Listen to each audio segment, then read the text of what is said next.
Alright, hello, my name is Tyler Misick.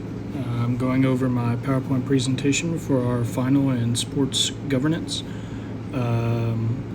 Just kind of want to mention real quick here at the start that Zoom, for whatever reason, on my computer, it would not give me an option to record. I watched the YouTube video, I went through all my settings, I did some Google stuff to try to find it. And no matter where I looked, I could get it to where my face cam would pop up and I could go over and pull up my PowerPoint, but for whatever reason I could not actually record the content on my laptop, at least through Zoom. So I'm doing this on my mobile device, so my face cam is not available for this, so hopefully that doesn't take too many points off. I'm not really sure how else I could do it though without just not doing it. So yeah, I sincerely apologize for that. But let's just get into this and see how this goes. So we're going over a sports organization case study. For this, I chose 2311 Racing versus NASCAR. It's a lawsuit going on in NASCAR right now between 2311 and Front Row Motorsports versus NASCAR.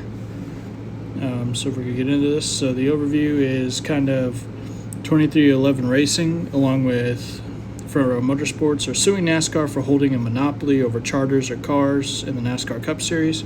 Kind of a little lesser point, but it's kind of come out a lot and kind of been a main focus in the court case, but less on their initial lawsuit.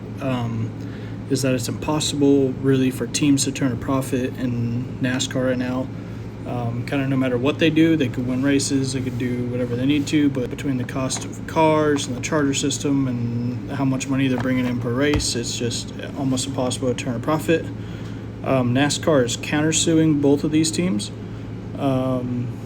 as they feel the charter system is just and fair to the teams. And that's we'll get into that a little bit from now, but that's kind of backed by the fact that only two teams are suing them and everyone else signed the agreement. They also feel it's not their fault that teams are failing to turn a profit under this charter system. Rather, it's more on the teams for maybe bad advertising, bad management, whatever the case may be. They're pretty much saying it's not their fault that y'all can't bring in a profit. So kind of looking into it a little deeper, again, they're claiming that NASCAR holds a monopoly on stock car racing. They're also claiming that NASCAR has violated Section 1 and 2 of the Sherman Antitrust Act, which deals with monopolies, and they've made it impossible for teams to turn a profit.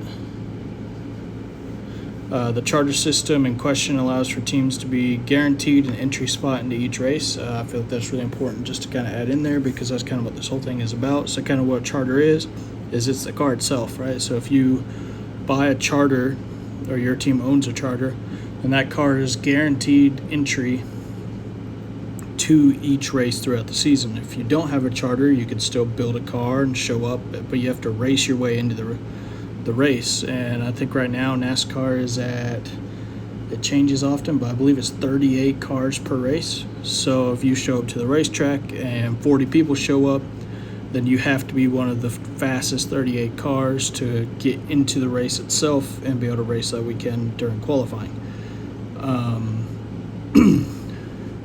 The agreement also hosts a non-compete clause, kind of really focusing on that monopoly there. It's just kind of, it's already hard enough to turn a profit, and pretty much the teams are upset because there's not really anywhere else to race, and now we're not even allowed to race if you wanted to, if you signed it. And NASCAR kind of the same view over, the same thing a lot of other major sports leagues have, like NFL and stuff. They don't want you going somewhere else and getting hurt or doing anything like that and taking yourself out of their premier series because you wanted to go race somewhere else. So strengths and weaknesses, strengths to their argument for 2311, and I kind of need to point this out too. Yes, Front Row is involved, but a lot of this lawsuit and everything has really come down to 2311 versus NASCAR. They've been the most vocal, they've been the most involved in the whole thing. Front Row is just kind of backing them. They also didn't sign the agreement, but it's really 2311 versus NASCAR. So some strengths to 2311's argument. is NASCAR holds the right to all four major stock car racing series. They own the right to the NASCAR Cup Series, NASCAR Xfinity Series, NASCAR Craftsman Truck Series, and the ARCA Menard Series. And those are the four main stock car series in the United States. So yeah, it's just kind of hard for you to have any other options but to sign it when NASCAR owns every other series in the sport. The teams do lack profits a lot, and this bottom kind of point really ties into that. Is NASCAR is receiving or has received a approximately $7.7 billion media rights deal, and they kept all the profits. So the teams haven't seen any of that. That's a lot of money for teams not to get, and in a sport where teams are already not making a profit, and they're the ones out there racing on Sunday and bringing in the views for your media rights and on TV and everything. I feel like they all feel like they're entitled, or at least 2311 does. They feel like they're entitled to some of that money because they're who the fans are tuning in to see. They're not tuning in to see NASCAR officiate. They're tuning in to see the organization's teams and drivers race every weekend. Some of the weakness, though, to their argument is the fact that while NASCAR owns the four major series, there are other smaller stock car series options out there. So like, if someone really, really didn't like it, you could go somewhere else. It just, you wouldn't have any of the opportunities you do in NASCAR. So that's why the teams are still against it. But that's something NASCAR could use to say, well, you can go somewhere else. There are options. But the teams are, of course, like if the teams were to leave, they'd go, well, are those really options compared to what we have now? And then another weakness is just that there's two teams, like I mentioned kind of earlier, out of 15 total organizations. So there's two teams that refuse to sign it in 2311 or Front Row, and the other 13 organizations out there all signed the charter agreement. NASCAR can obviously use that. Well, there's 15 teams, two teams said no, 13 said yes, so is it really that unfair if 13 other teams are agreeing to it? Now, something that should be mentioned is in one of the court appearances, 2311 claimed that other organizations who had stayed anonymous had said that they felt coerced into signing and kind of forced into it by NASCAR. So that's something that's definitely come out in the court case itself. Some opportunities for 2311 is they have a chance to lessen or eliminate charter costs with a win. Like if they win this lawsuit, they could definitely lessen the cost for them or lessen having to pay for them at all, or having the need for them, just get rid of the charter system in general and just show up and race.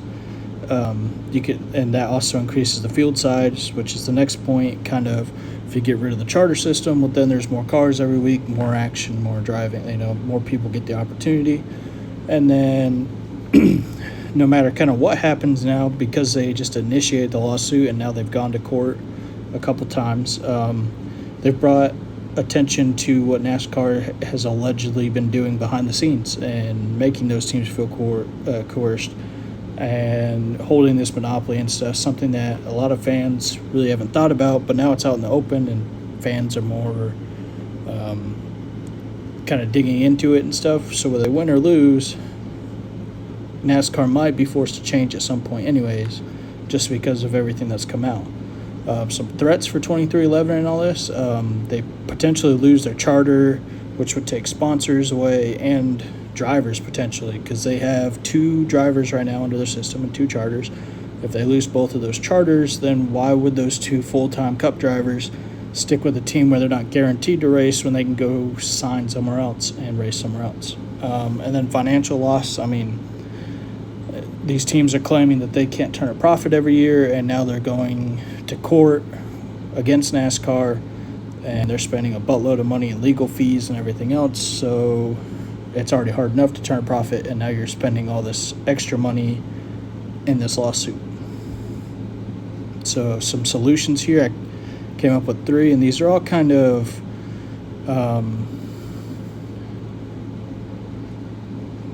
I don't know why I just lost track of words. Anyways, my first solution was kind of each party pays their own legal fees, and they separate. NASCAR reevaluates the charter agreement, and 2311 agrees to withhold any public scrutiny or actions like another lawsuit until the new charter agreement is established.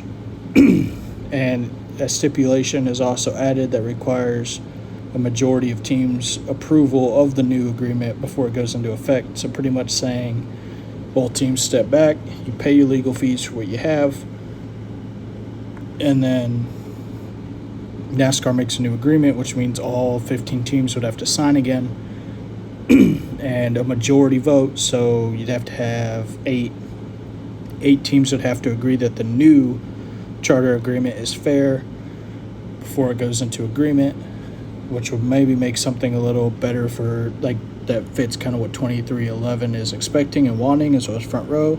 And it kind of keeps, the owners of 2311 in it.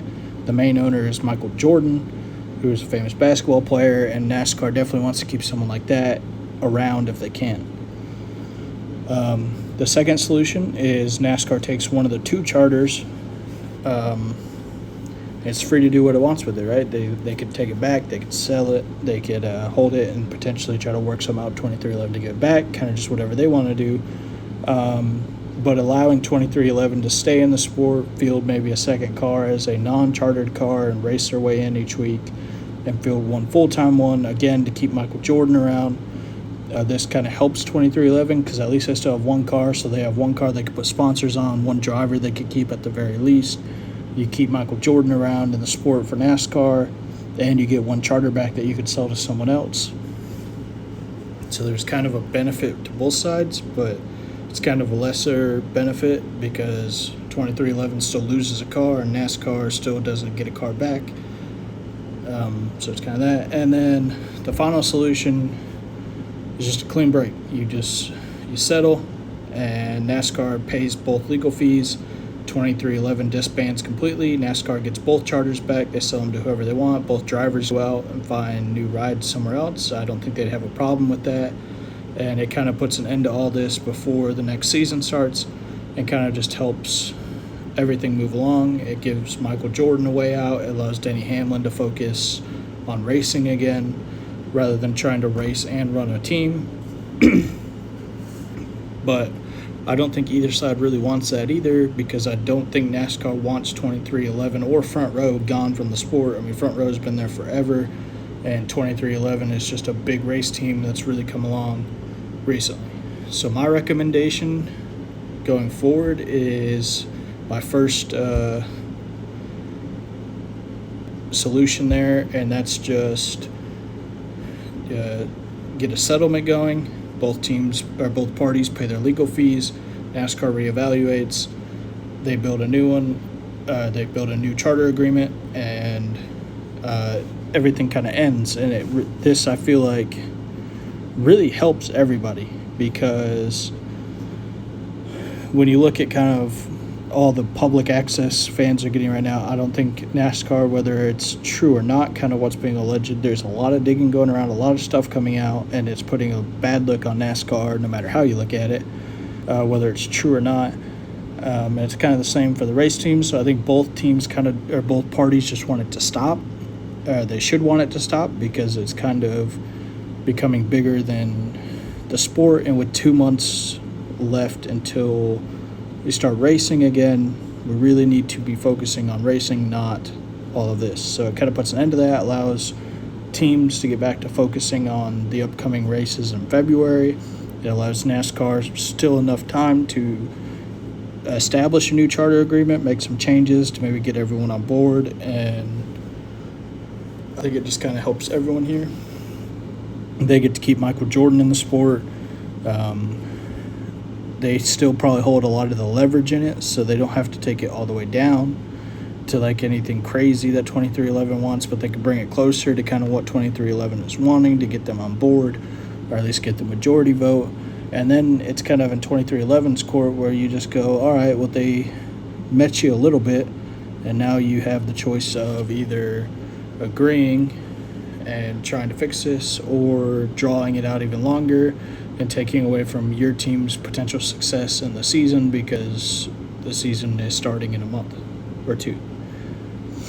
So that's kind of all the whole situation there. Just kind of going back over it. 23-11 and front row.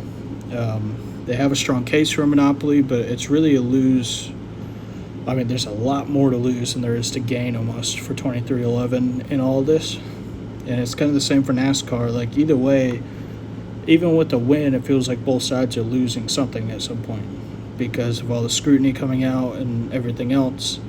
It just feels like both parties aren't really winning even if they win at this point, because even if 23-11 wins, they got to pay all the fees, and if they can't turn a profit, how are they supposed to pay all these legal fees and support 2 cars for an entire season?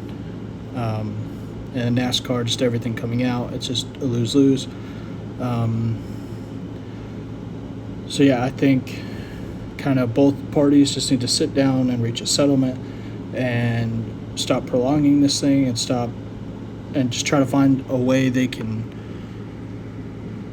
at least put aside their differences and try to work something out. It's not going to be perfect. Neither side is going to be 100% happy with the result, but if it keeps going like this, then neither side is going to come out of this looking good or feeling happy about the results. So yeah, that's kind of the issue going on, and it does affect all the organizations, because say 23-11 loses, well, now you have 2 premier drivers that are up for grabs that you could go out and sign to your team, and there's also 2 charters available. So if you don't have the maximum of 4 on your race team, well, now you can go out and sign and add another charter or 2. So it this whole thing is affecting every organization, even the ones that signed. And yeah, so it's kind of it. Again, I apologize for not doing this over Zoom. I also apologize for the notification that kept seeming to pop up. Like I said, I had to do this on my phone. I didn't really know how else to do it in a way that would work. I've been trying for hours to figure out Zoom and figure out why I wouldn't do it. Like why it wouldn't give me a record button. I tried maybe just getting a screen recorder that would allow me to do face cam, and it wouldn't. I thought maybe I could on my phone, and I was just running out of time, so I